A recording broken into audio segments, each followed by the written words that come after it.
The 5 Rules of Success from Marcus Lemonis of The Prophet. I don't really watch TV shows, but when I do, they typically have some kind of entrepreneurial element to them.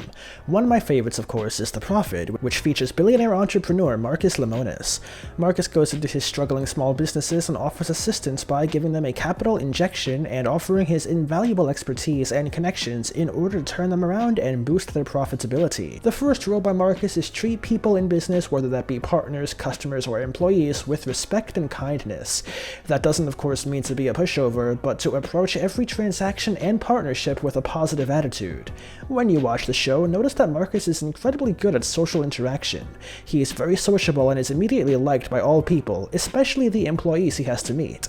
He has a unique ability to build instant rapport with anybody whom he encounters. On the other hand, note that Marcus, over all these episodes, has met and tried to partner with a bunch of people who are borderline insane and definitely not the ones you'd like to have as your partner.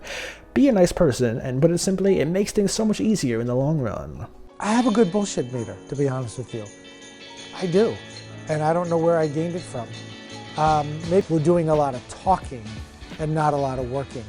I think in order to hire somebody for the long term, you have to spend a little bit of time with them. Simple tasks where you can see them execute it. See if they're good at the details. Are they good at organization? Are they good at communicating? Are they know people and seeing where their cracks are? As I acquire new businesses, particularly ones that are struggling, it's very easy to identify the people that make your employees number one. Continuing from the first rule, Marcus places extra emphasis on treating his employees well. He knows that when everybody is taken care of by their employer, they're going to take care of their customers. In the end, everybody wins. This totally makes sense, and remember, you have a responsibility for every one of your employees, and they expect to have your support when times get rough. Otherwise, their loyalty is going to drop like a rock, and they're going to lose that sense of belonging in your company. Labor cost is perhaps the largest cost driver in any business, so hiring people just to have them chum and leave you after a while is completely inefficient.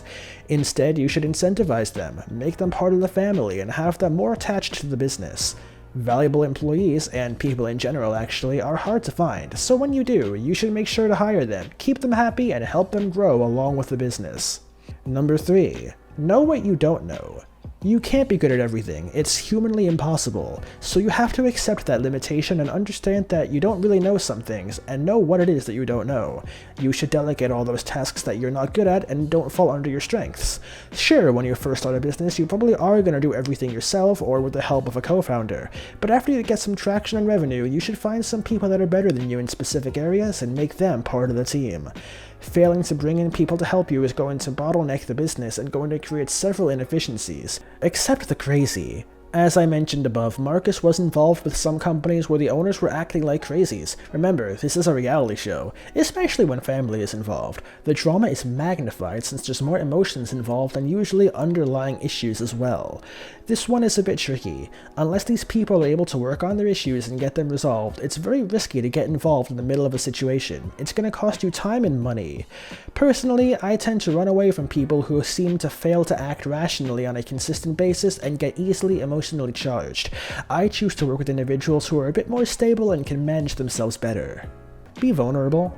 Marcus mentions that you need to be willing to open up and show vulnerability from time to time. This is kind of tricky since your vulnerability could easily be exploited by malicious parties, whether that be a competitor or a disgruntled employee or even your partner. For this rule, I'd focus more on being genuine and authentic in your interactions and owning any mistakes that you have made and making sure you amend those. This is the end of the video. I hope you enjoyed it. If you did, let us know by leaving a like and subscribe to our channel so you never miss out on any of our uploads. With that, I'll see you in the next video.